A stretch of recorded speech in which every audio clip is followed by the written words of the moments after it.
తెలంగాణ వ్యాప్తంగా రానున్న 3 రోజుల పాటు మోస్తారు నుంచి భారీ వర్షాలు కురిసే అవకాశం ఉన్నట్లు వాతావరణ శాఖ అంచనా వేస్తోంది. పలు జిల్లాలకు ఎల్లో అలర్ట్ జారీ చేస్తుంది. హైదరాబాద్లో కూడా ఉరుములు, మెరుపులు, ఈదురుగాలులతో కూడిన వర్షాలు ఉండే అవకాశం ఉందని వాతావరణ శాఖ సీనియర్ అధికారి శ్రావణి చెబుతున్నారు. మరిన్ని వివరాలు మా ప్రతినిధి అంజుమ అందిస్తారు. వాతావరణంలో మార్పులు చూస్తున్నాము. అప్పుడే విపరీతమైన ఎండ, అప్పుడే వాతావరణం చల్లబడుతోంది. ఇక వర్షాలు కూడా కురుస్తున్నాయి. అయితే 22, 23 తారీఖులలో ఇటు హైదరాబాద్తో పాటు తెలంగాణ రాష్ట్ర వ్యాప్తంగా కూడా మనకు వర్షాలు కురిసేటువంటి అవకాశం ఉన్నట్లుగా వాతావరణ శాఖ ముందే హెచ్చరికలు జారీ చేసింది. ఈ నేపథ్యంలోనే మనకు వర్షాలు కూడా కురుస్తున్నాయి. అయితే ఈ రోజు సాయంత్రం పరిస్థితి ఏ విధంగా ఉంటుంది, ఈ రానున్న 3 రోజుల పాటు పరిస్థితి ఏ విధంగా ఉండేటువంటి అవకాశం ఉంది అనేది కూడా తెలుసుకుందాము. ప్రస్తుతం మనం బేగంపేటలో ఉన్నటువంటి వాతావరణ శాఖ కేంద్రంలో ఉన్నాము. మనతో పాటు సీనియర్ అధికారి శ్రావణి గారు ఉన్నారు. మిగతా విషయాలను ఆవిడ మాటల్లోనే అడిగి తెలుసుకుందాము. నమస్తే మ్యామ్. మ్యామ్, మీరు మొన్న చెప్పారు 22, 23 తారీఖులలో మనకు భారీ వర్షాలు ఉన్నాయని. ఇప్పటికే మనం చూస్తున్నాం వాతావరణం చల్లబడింది, వర్షాలు కూడా కురుస్తున్నాయి. సాయంకాలం అదేవిధంగా రాత్రిపూట పరిస్థితి ఏ విధంగా ఉండే అవకాశం? గతంలో చెప్పిన విధంగానే మనకి ఉపరితల ఆవర్తనం అనేది గ్యాంజెటిక్ వెస్ట్ బెంగాల్ మీద ఏర్పడడం జరిగింది. అది అల్పపీడనంగా కూడా మార్పు చెందడం జరిగింది. ఇప్పుడు ప్రస్తుతానికి అల్పపీడనం వెస్ట్ బెంగాల్ మరియు జార్ఖండ్ పరిసర ప్రాంతాల్లో కేంద్రీకరించబడింది. ఈ అల్పపీడన ప్రభావం వల్ల దీంతో పాటుగా జార్ఖండ్ మీద కూడా ఒక ఉపరితల ఆవర్తనం కొనసాగుతూ ఉంది. దీని యొక్క ప్రభావం వల్ల మనకి తెలంగాణ రాష్ట్రంలో 2 రోజులు కూడా ముఖ్యంగా ఉత్తర ఈశాన్య తెలంగాణ జిల్లాల్లో అక్కడక్కడ భారీ వర్షపాత సూచనలు అయితే కనిపిస్తున్నాయి. ముఖ్యంగా చూసుకున్నట్లయితే మనకి నిజామాబాద్ నుంచి కరీంనగర్ పరిసర ప్రాంతాలు, ఉత్తర తెలంగాణ జిల్లాలైన ఆదిలాబాద్, ఆసిఫాబాద్, మంచిర్యాల, దీంతో పాటుగా దక్షిణ ఈశాన్య తెలంగాణ జిల్లాలైన మనకి జోగులాంబ గద్వాల్, వనపర్తి, నల్గొండ, సూర్యాపేట, ఖమ్మం, భద్రాద్రి కొత్తగూడెం వరకు కూడా కొద్దిగా అక్కడక్కడ మోస్తరు వర్షంతో పాటుగా 1-2 చోట్ల భారీ వర్షపాత సూచనలు ఉన్నాయి. అలాగే హైదరాబాద్ మరియు పరిసర ప్రాంతాల్లో ఈరోజు రేపు చూసుకున్నట్లయితే పగటిపూట కొద్దిగా మేఘావృతమైన వాతావరణం ఉన్నప్పటికీ సాయంత్రం పూట కొద్దిగా జల్లులు కురిసే అవకాశం అయితే కనిపిస్తుంది. ఒక్కసారి ఎక్స్ప్లెయిన్ చేయగలుగుతారా మ్యామ్, ప్రస్తుతం పరిస్థితి ఏ విధంగా ఉంది ఏంటి అనేది? మనకి గ్యాంజెటిక్ వెస్ట్ బెంగాల్ దగ్గర ఏర్పడిన మనకి ఉపరితల ఆవర్తన అల్పపీడనంగా మారి మనకి దాదాపుగా జార్ఖండ్ పరిసర ప్రాంతాల్లో కేంద్రీకరించబడింది. ఇది ఎత్తుకు వెళ్ళకగలది కూడా దాదాపుగా 4.5 కిలోమీటర్ల ఎత్తు వరకు విస్తరించి ఉంది. అది టిల్ట్ అవుతుంది కూడా. ఈ టిల్టింగ్ ప్రభావం వల్ల మనకి ఈ విదర్భ మరియు ఛత్తీస్గఢ్ పరిసర ప్రాంతాలతో పాటుగా మనకి తెలంగాణలో కూడా ఉత్తర తెలంగాణ జిల్లాల మీద దీని ప్రభావం ఎక్కువగా ఉండే అవకాశం ఉందన్నమాట.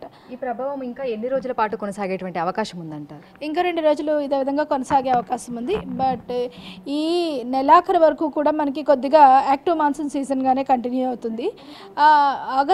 సెప్టెంబర్ మొదటి వారంలో కొద్దిగా సాధారణ స్థితిలో నెలకొంటాయి అన్నమాట. ఇక మనం చూసుకున్నట్లయితే కూడా రాష్ట్ర వ్యాప్తంగా అంటే దీనికి సంబంధించి రానున్న 3 రోజుల పాటు ఏ జిల్లాలకు ఎల్లో అలర్ట్స్ ఇవ్వడం జరిగింది, ఒకసారి ఎక్స్ప్లెయిన్ చేయగలుగుతారా? అంటే ప్రస్తుతం పరిస్థితి ఏ విధంగా ఉంది, ఈ రోజు రాత్రి ఎక్కడెక్కడ మనకు భారీ వర్షపాతం నమోదయ్యే అవకాశం ఉంది? ప్రస్తుతం చూసుకున్నట్లయితే మనకి క్లౌడ్ మూమెంట్ ఫ్రమ్ వెస్ట్ నుంచి వస్తుంది కాబట్టి దాదాపుగా నిజామాబాద్, అలాగే సిరిసిల్ల, కరీంనగర్, పెద్దపల్లి జిల్లాల్లో మనకి ఒకసారి మోస్తరు వర్షం కురవడం అయితే జరుగుతూ ఉంది. మనకి పూర్తిగా చూసుకున్నట్లయితే ఉత్తరాదినున్న ఆదిలాబాద్, ఆల్రెడీ ఆదిలాబాద్లో కూడా కురుస్తూ ఉంది. మనకి రాడార్లో అంతగా కవరేజ్ అవ్వలేదు, దాదాపుగా మనకి కురుస్తుంది.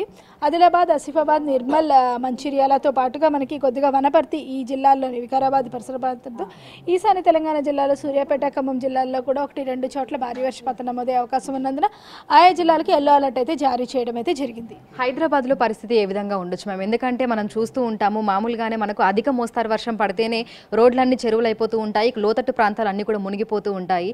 ఈ రోజు రాత్రి పరిస్థితి ఏ విధంగా ఉండేటువంటి అవకాశం ఉంది, రేపు ఎల్లుండి పరిస్థితి ఎలా ఉండొచ్చు?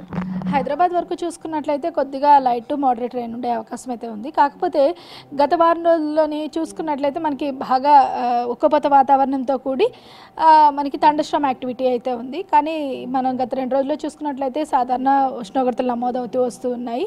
అంత ఉక్కపోత వాతావరణం కూడా లేదు. దాదాపుగా ఉదయం నుంచి మనకి మేఘావృతం అయితే నిన్నైతే కానీ ఈ రోజు అయితే కానీ మనకి కొద్దిగా గాలితో పాటుగా ఒక మేఘావృతమైన వాతావరణం ఉండడం వల్ల కొద్దిగా సాయంత్రం చిరుజల్లుల నుంచి లైట్ మోడరేట్ జల్లులు కురిసే అవకాశం అయితే కనిపిస్తుంది అనమాట. మనకి వర్షాలు చూసుకుంటే ఏవైతే మోస్తరు నుంచి భారీ వర్షాలు అయితే ఉన్నాయో అవి వర్షాలేనా, లేదంటే ఉరుములు మెరుపులు, అంటే మొన్న మనం చూసాము కొన్ని చోట్ల పిడుగుపాటు కూడా మనం చూసాము, ఇవి కూడా ఉండేటువంటి అవకాశం ఏమైనా ఉందా? ఉరుములు మెరుపులతో కూడిన వర్షపాతం ఉండే అవకాశం ఉంది. కానీ మోస్తరు వర్షాల్లోని కానీ భారీ వర్షాల్లోని అధికంగా మనకి సాధారణ వర్షపాతంనే నమోదవుతూ ఉంటుంది. ఓకే, సో దీంతో పాటుగా మనకు విండ్ యాక్టివిటీ కూడా ఏమైనా ఉందా? ఈదురుగాలతో కూడినటువంటి వర్షపాతం ఏమైనా ఉందా? మాన్సూన్లో పర్టికులర్ మనకి నార్మల్గానే విండ్ యాక్టివిటీ అనేది దాదాపుగా 20 km/hలోనే ఉంటుంది. అంటే ఈ సడన్గా ఈదురుగాలులు అంటే గస్టీ విండ్స్ అనేవి మాత్రం కొద్దిగా తక్కువగానే ఉంటాయి అన్నమాట. ఇక జిల్లాల్లో ఉన్నటువంటి రైతులకి సమాచారం ఏ విధంగా చేరవేస్తున్నారు, అక్కడ ఉన్నటువంటి అధికారులతోటి ఏ విధంగా కోఆర్డినేట్ అయ్యి అలర్ట్స్ పంపిస్తున్నారు? మనము ఈ ముఖ్యంగా ఫార్మర్స్ బులెటిన్ అనేది ఇష్యూ చేస్తూ ఉంటాం. దీంతోపాటు ఇంపాక్ట్ బేస్డ్ ఫోర్కాస్ట్ కూడా ఇష్యూ చేస్తూ ఉంటాం. దాదాపుగా ఇప్పుడు అన్ని ఫ్లవరింగ్ స్టేజ్ నుంచి బర్డ్ స్టేజ్లో ఉంటుంటాయి కాబట్టి మన క్రాప్ రిలేటెడ్ పూర్తిగా ఈ సమయంలో చేయాల్సినవి చేయకూడనివి మనం ఇంపాక్ట్ రిలేటెడ్ని కూడా ఇంక్లూడ్ చేస్తూ బులెటిన్ ఒకటి మనం ప్రిపేర్ చేసి every Tuesday and Friday send చేస్తూ ఉంటాం అన్నమాట. Thank you. ప్రస్తుతం మనం చూసినట్లయితే కూడా నగరంతో పాటు తెలంగాణ రాష్ట్ర వ్యాప్తంగా కూడా మనకు మోస్తరు వర్షాలైతే నమోదవుతున్నాయి. ఇక పలు జిల్లాలలో మనకి ఎల్లో అలర్ట్స్ కూడా జారీ చేయడం జరిగింది. రానున్న 2 రోజుల పాటు కూడా అక్కడ అధికారులతోటి కోఆర్డినేట్ అయ్యి ఎప్పటికప్పుడు కూడా ఇందుకు సంబంధించినటువంటి సమాచారాన్ని చేరవేస్తున్నామని కూడా వాతావరణ శాఖ అధికారులు తెలుపుతున్నారు. ఇక హైదరాబాద్లో మనకు మోస్తరు వర్షపాతం నమోదయ్యేటువంటి అవకాశం ఉన్నట్లుగా కూడా తెలిపారు. వీడియో జర్నలిస్ట్ హరీష్తో అంచుమా, బిగ్ టీవీ.